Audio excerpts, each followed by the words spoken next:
حدیث شریف ہے مسند ابو داود طیالسی حدیث نمبر 65۔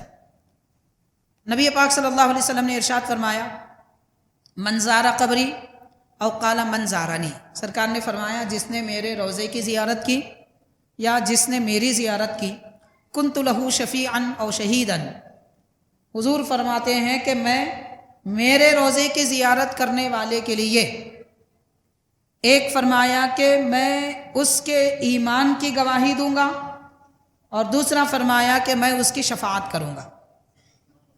تو سرکار کے روضہ پاک کی زیارت کرنے والوں کو دو خوشخبریاں دی جا رہی ہیں۔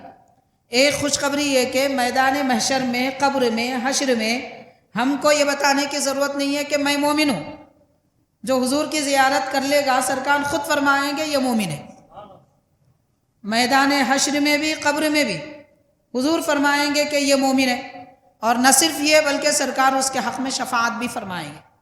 شفاعت فرمانے کا معنی یہ ہے کہ سرکار یہ فرشتوں کو بتائیں گے، اللہ کے دربار میں گزارش کریں گے کہ پروردگار یہ گناہگار بھی ہے تو اسے معاف فرما، کیونکہ اس نے میری زیارت کی ہے، میرے روزے کی زیارت کی ہے۔ ابو داود طیالسی رحمۃ اللہ علیہ نے اپنی مسند میں یہ حدیث پاک نقل فرمائی۔ میں کوشش کر رہا ہوں کہ زیادہ تفصیل میں نہ جاؤں، صرف احادیث آپ کو سناؤں۔ چنانچہ دوسری حدیث شریف ہے، حضور پاک صلی اللہ علیہ وسلم نے فرمایا، یہ مصنف عبد الرزاق کی حدیث ہے 17166۔ ارشاد فرمایا من زارنی یعنی من اتى المدینۃ کان فی جواری، سرکار نے فرمایا جس نے میری زیارت کی، مطلب مدینہ آئے، جو مدینہ شریف میں آئے، سرکار فرما رہے ہیں وہ میرے پڑوس میں ہے،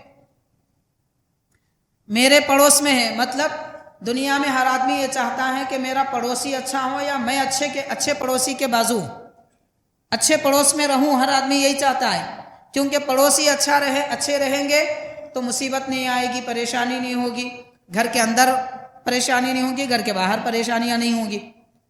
لیکن سرکار یہ ارشاد فرما رہے ہیں جو ایک مرتبہ مدینہ شریف آ جائے وہ میرا پڑوسی ہے۔ پڑوسی دنیا میں بھی ہے، پڑوسی قبر میں بھی ہے، پڑوسی حشر میں بھی ہے، اور پڑوسی عالم آخرت میں بھی ہے۔ تو اس سے بڑی کیا سعادت ہوگی کہ امتی کو نبی کا پڑوس ملے، اور جس کے بارے میں کوئی امتی نہیں کہہ رہا ہے کہ میں حضور کے پڑوس میں ہوں، بلکہ سرکار خود ارشاد فرما رہے ہیں کہ جو مدینہ آ جائے یا میری زیارت کر لے وہ میرا پڑوسی ہے۔ یعنی پناہ دینے والے نبی خود فرما رہے ہیں کہ وہ میری پناہ میں ہے۔ تو اتنی بڑی فضیلت روضہ پاک کی زیارت کی ہے۔ تیسری حدیث شریف ہے، حضور پاک صلی اللہ علیہ وسلم نے فرمایا، یہ سنن ابن ماجہ کی حدیث نمبر 3112، فرمایا من استطاع منکم ان یموت بالمدینۃ فلیفعل فانی اشہد لمن مات بہا، سرکار نے فرمایا کہ اگر تم میں کوئی یہ طاقت رکھتا ہے کہ مدینے میں اسے موت آئے، کوئی یہ چاہتا ہے کہ مدینے میں اسے موت آئے، تو وہ کوشش کر لے کہ مدینے میں مر جائے، کوشش کر لے کہ مدینے میں مر جائے، کیونکہ جس کی موت مدینے میں ہو جاتی ہے حضور فرماتے ہیں میں اس کے ایمان کی گواہی دیتا ہوں۔ سنن ابن ماجہ کی حدیث شریف ہے۔ اب کوشش کرنے کا مطلب کیا ہے؟ کوشش کرنے کا معنی یہ ہے کہ ایک تو تمنا کرے، دوسرا ارادہ کرے، تیسرا مدینہ شریف جائے، چوتھا وہاں رہنے کی نیت کر لے، تو یہ کوشش ہے۔ تو جو آدمی یہ کوشش کر لے گا سرکار اس کے ایمان کی گواہی دیتے ہیں۔ تو غور کرے، آج وہ لوگ خاص طور پر جن کے پاس دولت ثروت بہت زیادہ ہوتی ہے، وہ بڑے بڑے دوسرے ممالک کو منتقل ہو جانا، ہجرت کرنا بہت پسندیدہ سمجھتے ہیں۔ آج کل بہت سارے لوگوں کی نظر یا تو آسٹریلیا پر ہے، یا پھر امریکہ پر ہے، کینیڈا۔ وہ یہ چاہتے ہیں کہ یہ ترقی یافتہ ممالک ہیں، یہاں پر ہر طرح کی سہولت ملتی ہے، خوب مالداری ہے، بڑی سہولتیں ہیں، اس لیے وہاں جا کے رہ جانا، یہ تمنا ہے بہت سارے لوگوں کی۔ دیکھیے دنیا کے کسی بھی مقام پر آپ جائیں، کہیں آپ کو یہ خوشخبری نہیں دی گئی ہے کہ وہاں رہیں گے تو جنت میں جائیں گے، وہاں رہیں گے تو شفاعت ملے گی، اور وہاں زندگی گزاریں گے تو یہ نعمت ملے گی، وہاں موت آئے گی تو یہ فائدہ ہوگا۔ یہ ساری فضیلتیں صرف پیارے آقا صلی اللہ علیہ وسلم کے شہر کے لیے، مدینہ پاک کے لیے۔ خود جا کے نہیں رہ سکتے تو کم از کم تمنا اور ارادہ اور نیت تو کر لینی چاہیے کہ میں اگر میری زندگی میں موقع مل جائے تو میں مدینہ پاک میں رہوں گا۔ تو یہ فضیلت شہر مدینہ پاک کی ہے۔ اور پھر حضور پاک صلی اللہ علیہ وسلم نے یہ بھی ارشاد فرمایا، یہ چوتھی حدیث ہے، معجم اوسط حدیث نمبر 287، سرکار نے فرمایا من زار قبری بعد موتی کان کمن زارانی فی حیاتی۔